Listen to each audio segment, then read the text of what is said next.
무엇이 보이느냐라는 제목으로 우리가 이 말씀 나누고 또 한 주간 살겠습니다. 제가 책을 통해서 또 어떤 강의를 통해서 알게 된 목사님인데, 이 목사님께서는 과거에 13년 동안 맹인 학교에서 또 장애인 교회에서 섬기셨습니다. 그분이 이렇게 말하죠.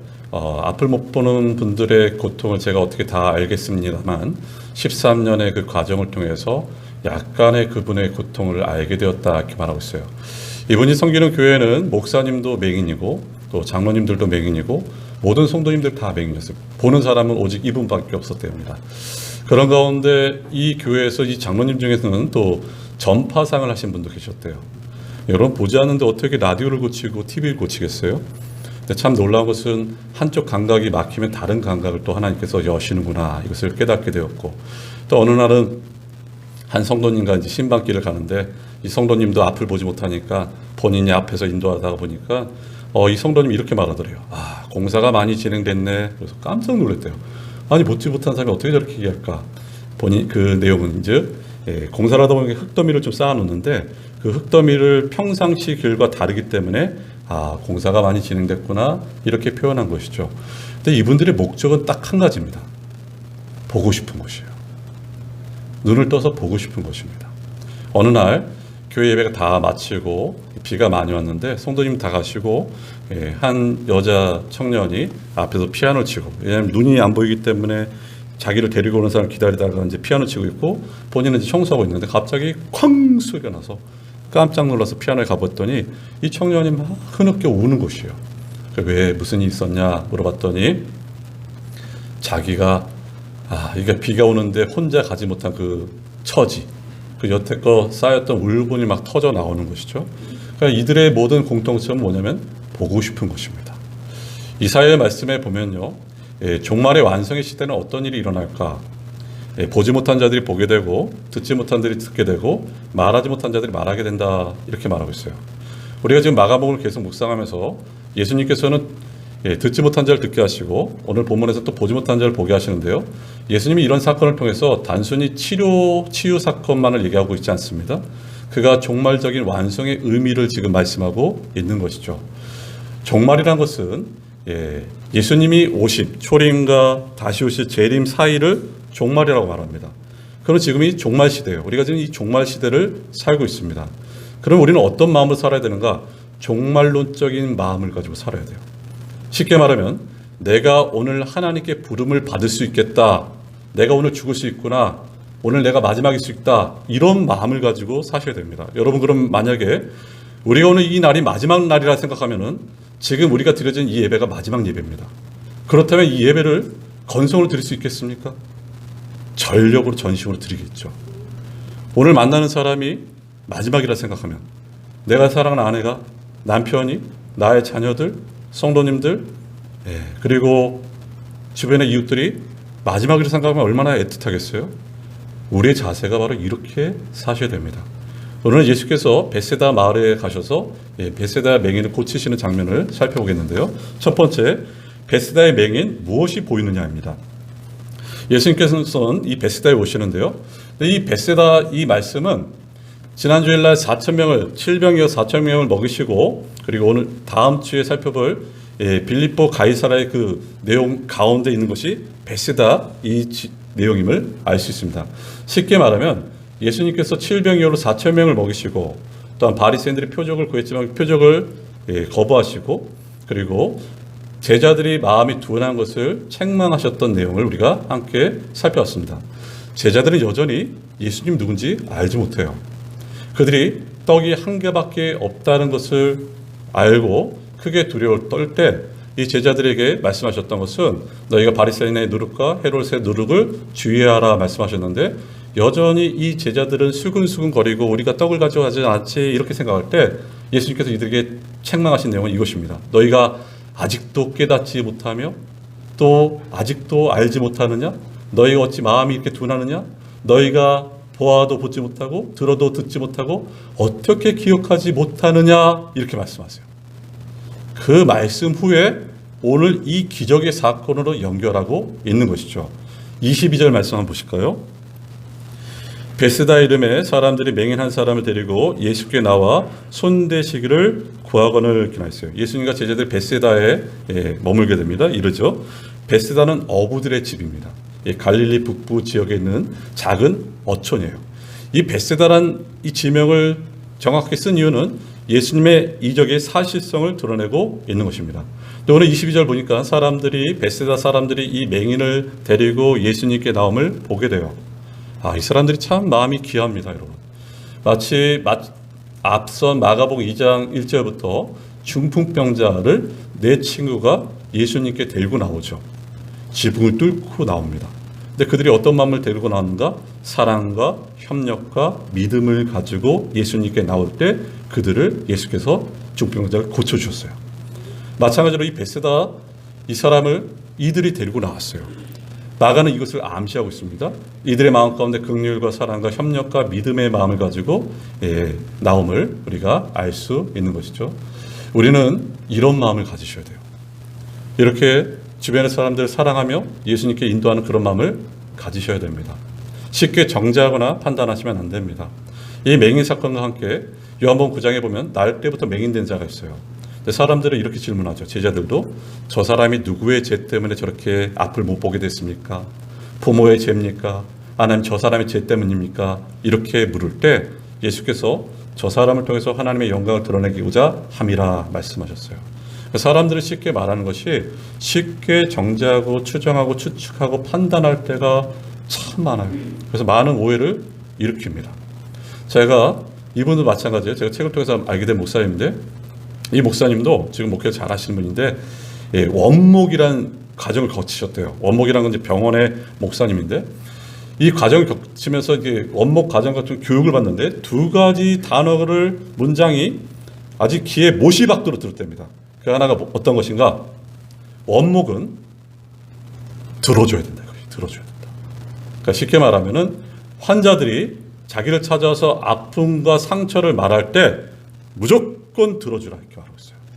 왜냐하면 보통 목회자들이 가르치고 앞에서 강단에 설교하다 보니까 말을 많이 하고 여전히 가르칠 때가 있어요. 그러지 말고 무조건 들어주라는 것이에요. 또 하나가 어떤 것인가? 추측하지 말고 추정하지 말라는 것이에요. 환자의 모습을 보고 왜 저 환자는 저럴까 하고 추측하지 말고 추정하지 말라. 그 환자가 와서 말할 때까지는 의심하지 말라는 것이에요. 그 추측과 추정으로 이 환자들이 오해를 받게 되고 또한 큰 상처를 겪기 때문에 절대 추정하거나 추측하지 말라 이것이에요. 우리 인간의 깊은 죄성 가운데는 어떤 게 뿌리 잡혔냐면요. 쉽게 추측하고 추정하고 쉽게 판단하고 정죄하는 것이 우리의 죄성임을 보게 돼요. 여러분 우리는 그리스도인입니다. 기독교인이에요. 하나님께서 이 땅에서 빛과 소금으로 살라고 우리를 부르셨어요. 보내셨어요. 그러면 이 세상을 아름답게 나갈 책임이 우리에게 있습니다. 그 아름답게 만들어갈 내용 중에 하나가 무시당하는 사람들을 주목하게 만드셔야 돼요. 여러분 무시라는 것은 유령 취급하는 것입니다. 여러분 있어도 없는 척하는 것이에요. 보이지 않는 것이에요. 예전에 노예 초대교회 시대 때나 노예가 있을 때는 주인들이 노예를 무시했어요. 노예를 아예 진짜로 여겼습니다. 노예가 있던 말든 자기들 할 일을 다 한 것이에요. 근데 기독교가 할 일이 어떤 것인가? 바로 이 무시당한 자들, 성경의 구약성경에 말하는 고아와 가부와 나그네 이런 무시당한 자들을 주목시키고 돌봐야 되는 것이 기독교의 역할입니다. 사도행전 3장에 보면요. 여기 안진뱅이 한 명 나오죠. 성전 미문에 앉아 있어요. 거짓입니다. 구걸해요. 구걸하는 안진뱅이. 근데 사람들이 처음 봤을 때 안진뱅이가 저기 있네 이렇게 생각했겠죠. 근데 시간이 지나면서 전혀 생각하지 않습니다. 안진뱅이가 있건 말건 그냥 가요. 근데 거기 보면요.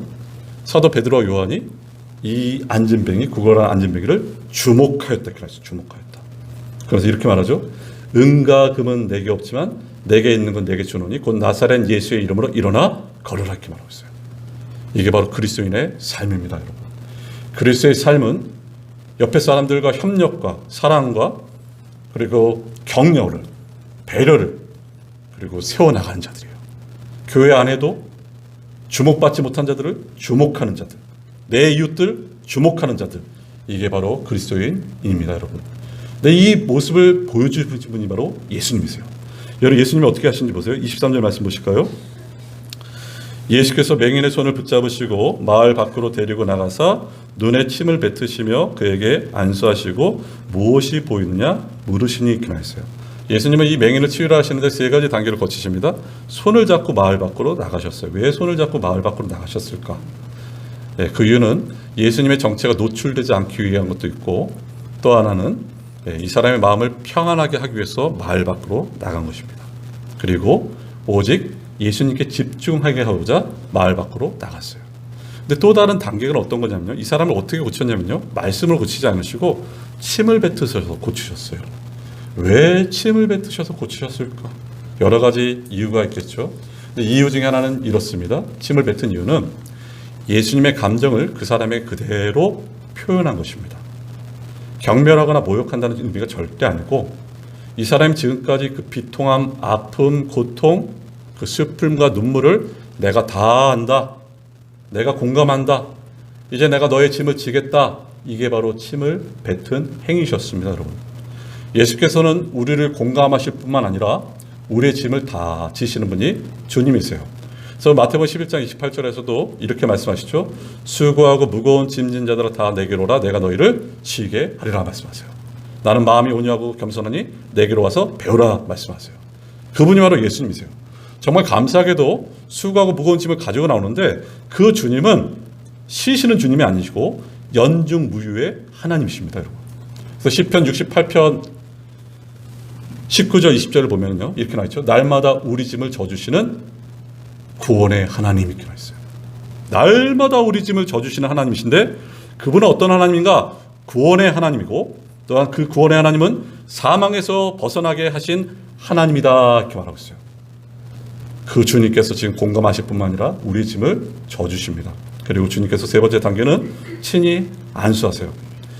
예, 눈이 보이지 않으니까 다른 감각이 살아있고, 주님의 손길이 이 눈에 느껴졌을 것이죠. 바로 이렇게 대하셨습니다. 근데 우리가 복음서를 쭉 보면요, 예수께서 환자들을 또 사람들을 대하는 방법이 다 다릅니다. 일률적이지 않아요.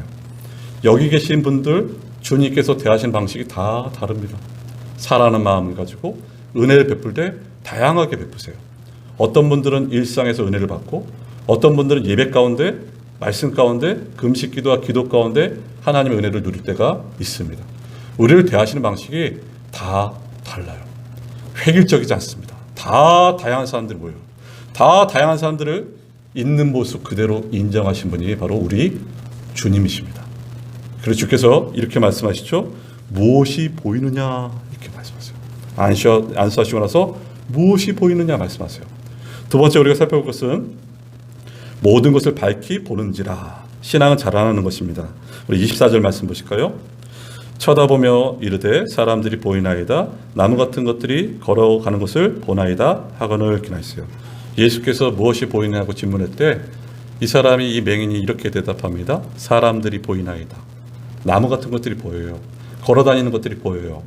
그러니까 이 말은 어떤 것이냐면요, 어른 보인다는 거예요. 확실히 말갛게 보이는 것이 아니라 희미하게 보이는데, 마치 사람들이 나무 같은 것들이 나무같이 되어서 걸어다니는 것이 보입니다, 이렇게 말하고 있는 것이에요. 그러니까 이 말을 통해서도 우리가 알 수 있는 것은, 이 맹인된 자는 처음부터 시각을 잃었던 자가 아니라 중도에 실명한 자임을 알 수 있어요. 그러니까 나무 같은 것, 사람 같은 것이 보인다, 바람을 보게 되는 것이죠. 그렇다면 예수님께서 그 다음에 어떻게 하셨나 보세요. 25절 말씀 보세요. 이에 그 눈에 다시 안수하심에 그가 주목하여 보더니 나아서 모든 것을 밝히 보는지라, 이렇게 했어요. 예수님이 다시 안수하셔요. 다른 사람들은 말씀으로 고쳐주시고 한 번 안수하심으로 고쳐주시는데, 왜 이 사람은 두 번이나 안수하셨을까를 생각해 보셔야 돼요. 복음서에서는 이 내용이 정확하게 나와 있지 않지만 우리는 이렇게 추측할 수 있습니다. 예수님은 하나님이세요. 그는 창조주, 그는 통치자, 그는 죽은 자를 살리시는 하나님, 주님이십니다. 그분의 능력이 없어서 두 번 안수하신 것이 절대 아닙니다. 그 이유 중에 하나가 지금 이 사람의 믿음의 문제가 있기 때문인 것이죠.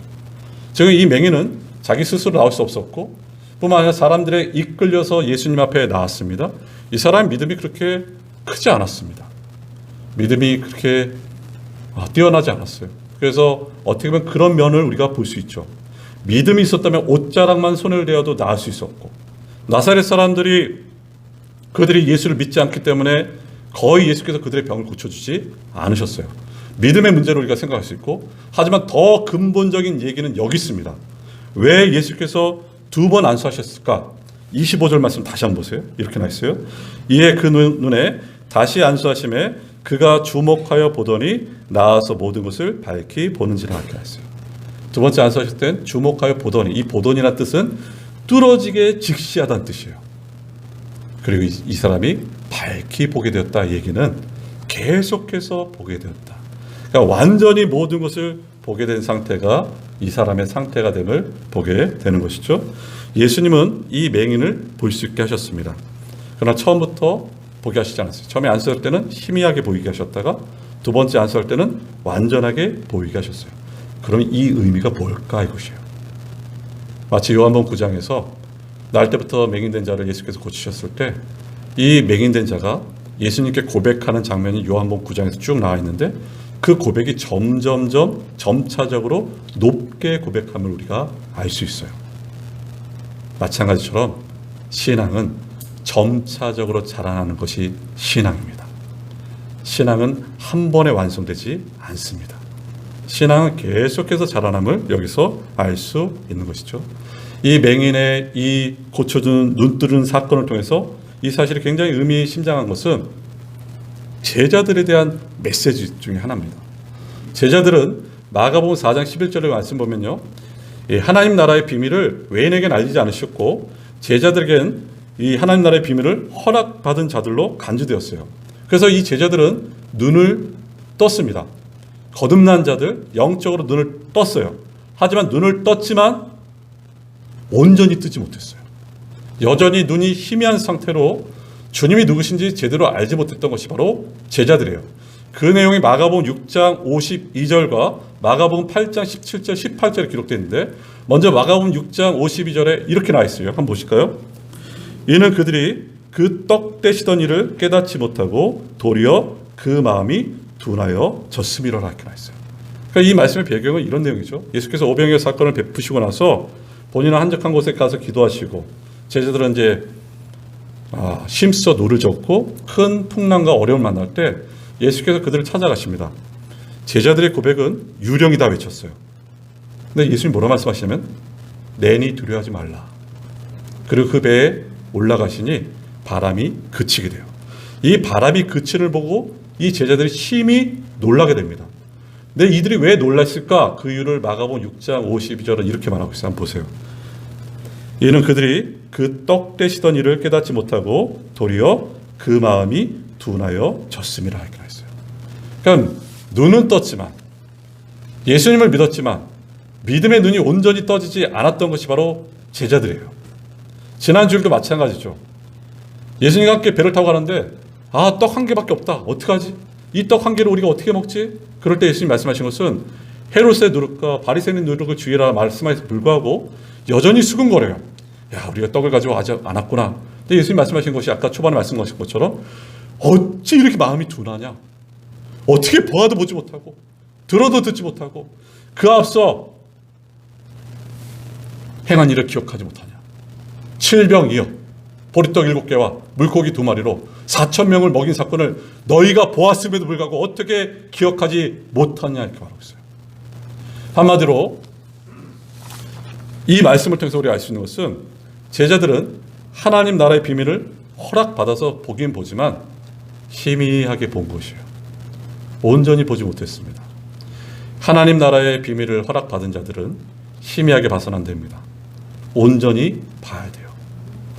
이 제자들이 여기서만 멈추면 안 되고 온전히 봐야 되는데 그러기 위해서는 예수님의 가르침을 계속해서 들어야 됩니다. 그리고 결국에는 희미하게 보는 자들을 예수께서 온전하게 보게 만드실 것이에요. 그리고 그것을 갈망하셔야 됩니다. 내 눈이 주를 보기를 갈망하셔야 돼요. 여러분, 영적인 눈은 갑자기 떠지지 않고 서서히 떠집니다. 예수님을 단번에 한 번에 알 수 있는 것이 아니에요. 그래서 신앙은 여행과 같습니다. 목적지를 향해서 점차적으로 가는 것, 이게 바로 신앙인 것이에요. 우리 스스로가 영적인 눈을 뜰 수 없습니다. 영적인 눈을 뜨게 하신 것은 선물입니다.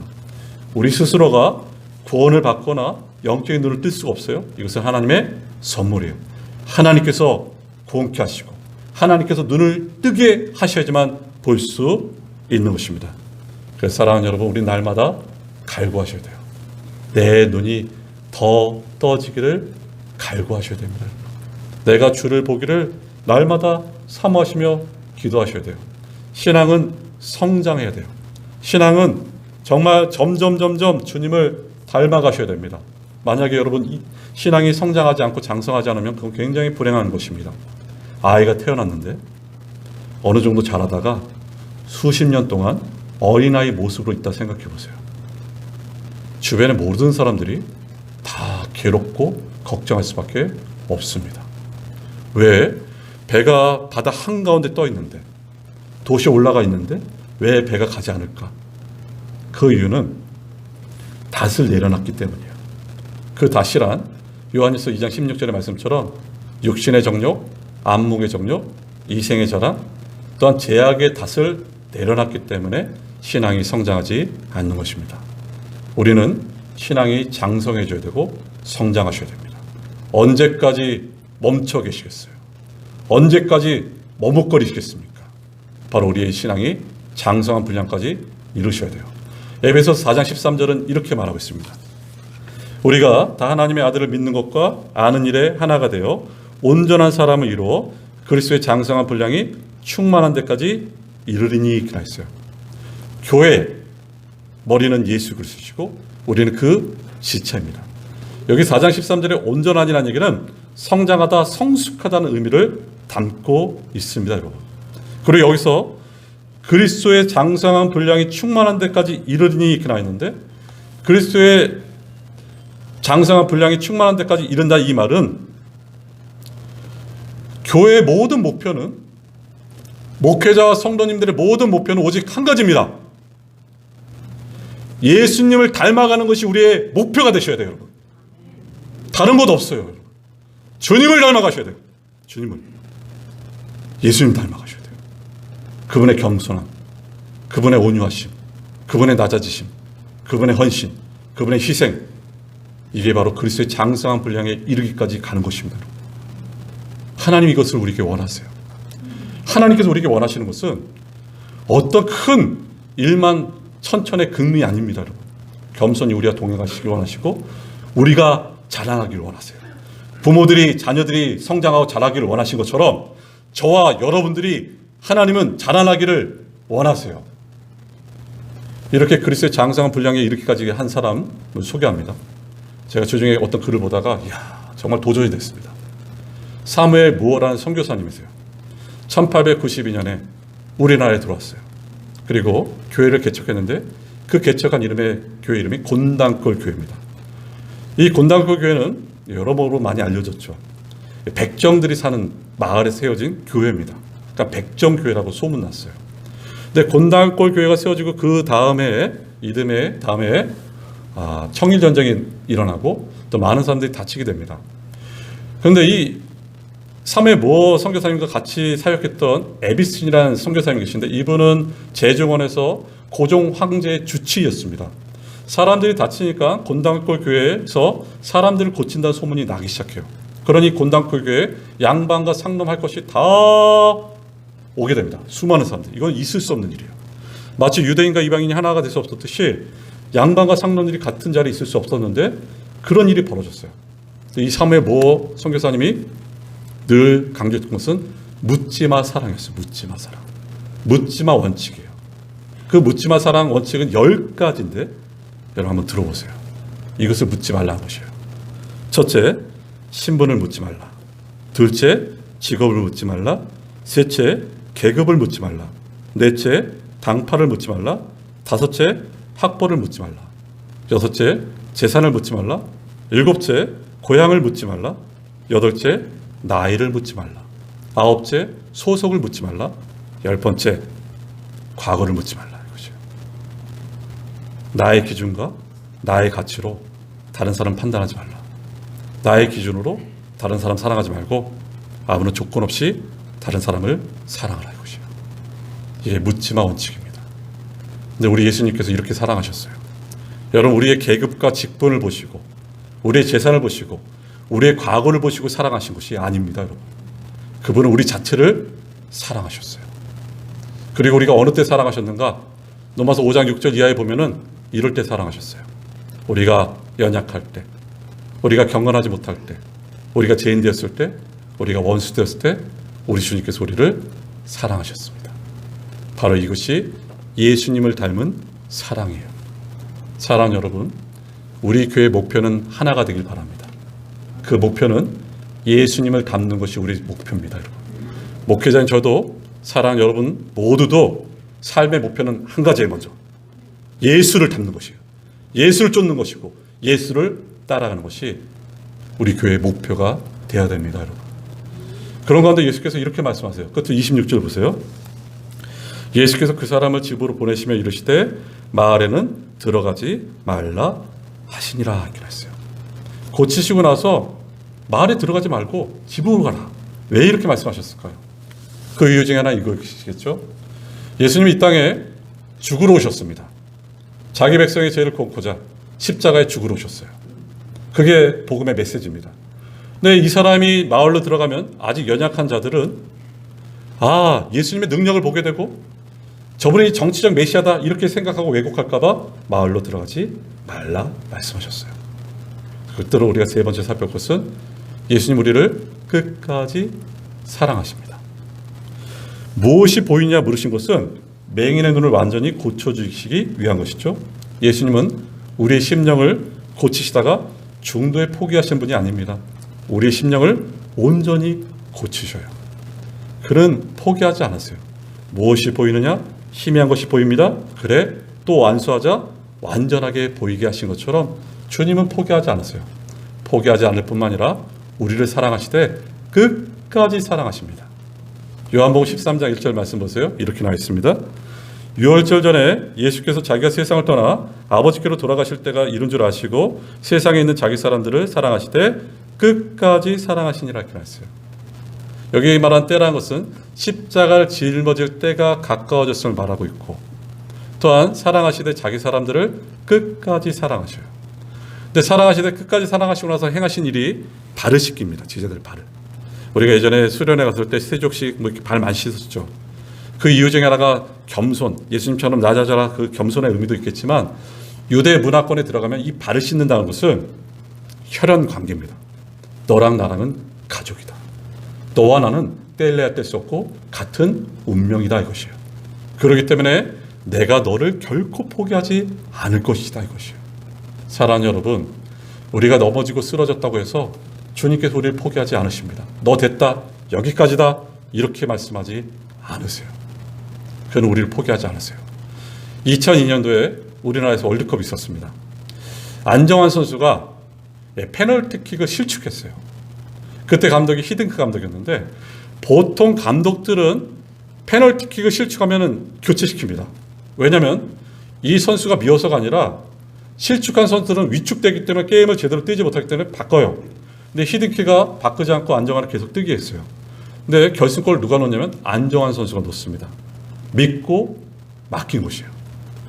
주님 우리를 포기하지 않으실 뿐만 아니라 끝까지 찾아오셔요. 여러분, 은혜의 추적자입니다. 여러분, 우리를 버리지 않으시고 끝까지 붙드시고 추적하신 분이 주님이세요. 부활하신 예수께서 베드로 제자들 봤잖아요. 만났잖아요. 근데 이 베드로가 다시 자신의 고향에 돌아가서 고기를 잡습니다. 예수님이 쫓아오셨어요. 조반을 차리시고 먹이신 후에 베드로에게 이렇게 물어보시잖아요. 요한의 아들 시몬아, 네가 나를 사랑하느냐? 3번 물어보세요. 베드로가 이렇게 말하죠. 주님만이 아십니다. 그러면서 예수께서 말씀하신 것은 내 양을 먹이라, 내 양을 치라, 내 양을 먹이라. 사도권을 회복함을 보게 됩니다. 이게 바로 주님의 마음입니다. 끝까지 포기하지 않으세요. 시작한 것을 완성하신 분이 주님이세요. 그는 알파와 오메가십니다. 그는 어떤 분이신지 빌립보서 1장 6절에 이렇게 나와 있습니다. 너희 안에서 착한 일을 시작하시니가 그리스도 예수의 날까지 이루실 줄을 우리는 확신하노라 이렇게 했어요. 구원을 시작하신 하나님이 끝까지 그 구원을 완성시키심을 우리는 믿습니다. 그분은 우리를 포기하지 않으시고 우리를 지키셔요. 여러분 끝으로 한번 이 생각해 보세요. 이 장면을. 이 맹인된 자가 눈이 떠져서 희미해졌던 눈이 밝아지고 온전히 떠졌을 때 누구를 제일 먼저 봤을까요? 여러분? 예수님을 제일 먼저 봤습니다. 그 예수님의 온유함과 겸손함. 여러분 이 사람이 얼마나 행복한 사람입니까? 여러분? 그 사람이 눈을 뜨자마자 본 사람이 예수님이세요. 우리도 언젠가 저도 사랑 여러분도 하나님 부르셔서 천국에 가게 될 때가 옵니다. 천국에서 예수님 볼 텐데 어떤 목사님이 이러시더라고요. 자신이 예수님 만나면 제일 보고 싶은 부분이 눈이래요. 눈. 저도 공감해요. 그 눈빛. 내가 널 사랑해. 내가 널 포기하지 않아. 그 눈빛. 그리고 예수님께서 이렇게 말씀하실 거예요. 우리 모두에게. 애썼다. 애썼다. 바로 이게 예수님의 사랑입니다. 지금 우리 주님이 이렇게 물어보세요. 무엇이 보이느냐? 너희들 지금 무엇이 보이느냐? 예, 오늘 피아노 오르간도 보이고 성가대의 아름다운 찬양대도 성가대도 보았습니다. 그리고 목회자도 보입니다. 여기서만 끝나면 안 됩니다. 우리의 심령이 우리의 믿음이 눈이 더 밝아져서 하나님 우편에 계신 주님을 보셔야 됩니다. 여러분. 우리가 주님을 볼 때 아무리 어둠 가운데 있을지라도 빛 가운데 살 수 있고 불안 가운데 있을지라도 평안 가운데 살 수 있고 낙심과 절망 가운데 있을지라도 강하고 담대하게 살아갈 수 있습니다. 여러분. 저도 여러분도 이 부분을 소원하길 원합니다. 주님, 세상과 사람은 온데간데 없고 구속한 주만 보입니다. 창조주와 나를 구원하신 예수님만 보입니다. 이 믿음의 길을 걸어가셔야 됩니다. 사랑하는 여러분, 저도 여러분의 눈도 믿음의 눈이 더 열리길 원합니다. 날마다 더 열리길 원해요. 그래서 그 주님의 사랑을 알고 그 예수님을 닮아가는 하나님의 모든 성도님 되시기를 주님의 이름으로 축원합니다. 우리 시간에 우리 말씀 생각하면서 함께 기도합니다.